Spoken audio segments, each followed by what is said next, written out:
آج ہم ضرب محمد کی 97 قسط پر بات کر رہے ہیں۔ اس قسط میں کئی اہم چیزیں ہوئی ہیں: کیمپ کی سیاست، ذاتی وفاداریاں اور ایک بہت بڑا ٹویسٹ۔ جی بالکل، اس قسط کے متن سے صاف ظاہر ہے کہ کہانی اب کافی نازک مرحلے میں ہے۔ اتحاد، وفاداری، بقا سب داؤ پر لگا ہوا ہے۔ تو آئیے ذرا تفصیل میں چلتے ہیں۔ ضرور۔ شروعات میں ہم دیکھتے ہیں برطانوی کیمپ میں خوراک کی کمی کا مسئلہ ہے۔ فوجی شکایت کر رہے ہیں۔ ہاں، کافی بے چینی ہے اور جنرل ہیملٹن کو کہتا ہے کہ بھائی خوراک دوگنی کرو۔ اچھا۔ لیکن دلچسپ بات یہ ہے کہ ہیملٹن فوراً کیا حل دیتا ہے؟ کہتا ہے ہندوستانی قیدی ہیں یا مقامی لوگ، ان کا راشن بند کر دو۔ یعنی اپنے فوجیوں کے لیے دوسروں کا حق مار لو۔ بالکل، اور جنرل مان بھی جاتا ہے۔ اس سے پتہ چلتا ہے کہ وسائل کتنے کم ہیں اور ترجیحات کیا ہیں۔ اتحادیوں یا مقامی لوگوں کی ضرورت اتنی اہم نہیں سمجھی جا رہی۔ یہ تو آگے جا کے مسئلہ بنے گا۔ یقیناً، اور ہیملٹن کا وہ منصوبہ بھی ہے نا کہ شہر کے امیر لوگوں کا راشن ضبط کر لو اور فوج اور عوام میں بانٹ دو، یہ بھی اسی سوچ کا حصہ ہے۔ دوسری طرف گورنر عبداللہ کی اپنی پریشانی ہے۔ ان کا بیٹا ظفیر، وہ عثمانیوں کی قید میں زخمی ہے۔ جی، اور وہ اس کا الزام سیدھا لارنس اور برطانیوں پر لگا رہے ہیں، دھمکی بھی دے رہے ہیں کہ میں خود کچھ کروں گا۔ لیکن برطانوی قیادت اسے کیسے دیکھ رہی ہے؟ وہ اسے صرف ایک باپ کی فکر نہیں سمجھ رہے، وہ اسے عبداللہ کی وفاداری کا امتحان بنا رہے ہیں۔ اشارہ یہ ہے کہ شاید بیٹے کو قربان کرنا پڑے۔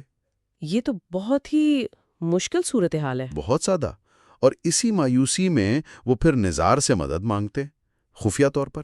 اچھا، یہ تو پھر اتحادیوں میں دراڑ کی نشانی ہے۔ بالکل، اس سے ظاہر ہوتا ہے کہ عبداللہ کو اب برطانیوں پر یا کم سے کم ان کے نظام انصاف پر کوئی بھروسہ نہیں رہا کہ وہ بیٹے کو بچانے میں مدد کریں گے۔ ٹھیک، اب آتے ہیں محمد کی طرف۔ وہ خفیہ مشن پر ہیں، لیکن ان کی یادداشت، اس کے واپس آنے کا خطرہ ہے۔ ہاں، ہیملٹن اور ایلیسا اسی پر بات کر رہے ہیں۔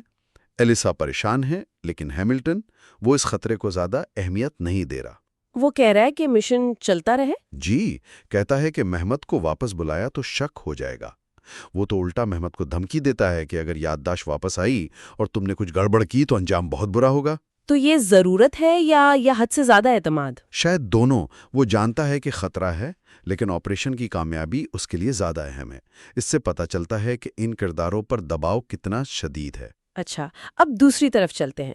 عثمانی کیمپ میں کیا ہو رہا ہے؟ وہاں ایک کمانڈر، غالباً عثمانی کمانڈر ہے۔ جی، وہ اپنے فوجیوں میں جوش بھر رہے ہیں، تاریخی حوالے دے کر، بادر، صلاح الدین، الپرسلان کا نام لے کر۔ یعنی یہ صرف فوجی کارروائی نہیں، نظریاتی جنگ بھی ہے۔ بالکل، وہ امت کو متحد کرنے اور ظلم کے خلاف لڑنے کی بات کر رہے ہیں، ایک بڑا مقصد سامنے رکھ رہے ہیں۔ اور ان کا عملی منصوبہ کیا ہے؟ وہ زیادہ سازشی قسم کا ہے۔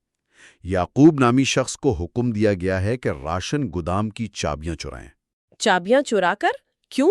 تاکہ وہ سامان عبداللہ کے گودام میں منتقل کر سکے۔ صاف ظاہر ہے کہ یہ عبداللہ کو پھنسانے کی چال ہے۔ تو وہ عبداللہ پر بھروسہ نہیں کرتے؟ بالکل نہیں۔ کمانڈر تو عبداللہ کو بچھو کہہ رہا ہے۔ اس سے ان کی رائے اور حکمت عملی صاف ظاہر ہے۔ اور پھر قسط کا اختتام، محمد اور زینب آمنا سامنا۔ ہاں، یہ سب سے بڑا لمحہ تھا۔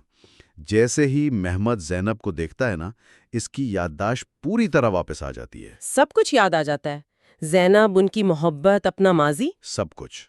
ایک بہت جذباتی لمحہ ہے، لیکن فوراً ہی خطرہ آ جاتا ہے۔ جی، فوراً ہی وہ پکڑے جاتے ہیں۔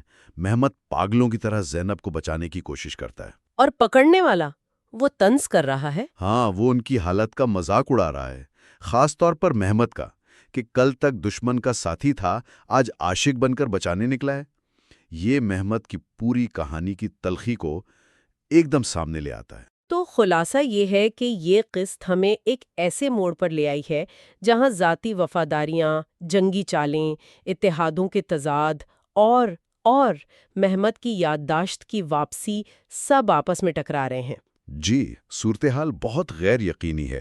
ہر کردار ایک چوراہے پر ہے۔ ان کے فیصلے اب کہانی کو کسی بھی طرف لے جا سکتے ہیں۔ خاص طور پر محمد کا پکڑا جانا اور یادداشت کا واپس آنا، یہ تو آگے بہت کچھ بدل دے گا۔ بلا شبہ، یہ آنے والے واقعات کے لیے ایک بہت بڑا محرک ہے۔ اب اصل سوال یہ ہے کہ محمد اور زینب کا کیا بنے گا فوری طور پر، اور اس پورے معاملے کا جنگ پر کیا اثر پڑے گا۔ یہ سوچنے والی بات ہے۔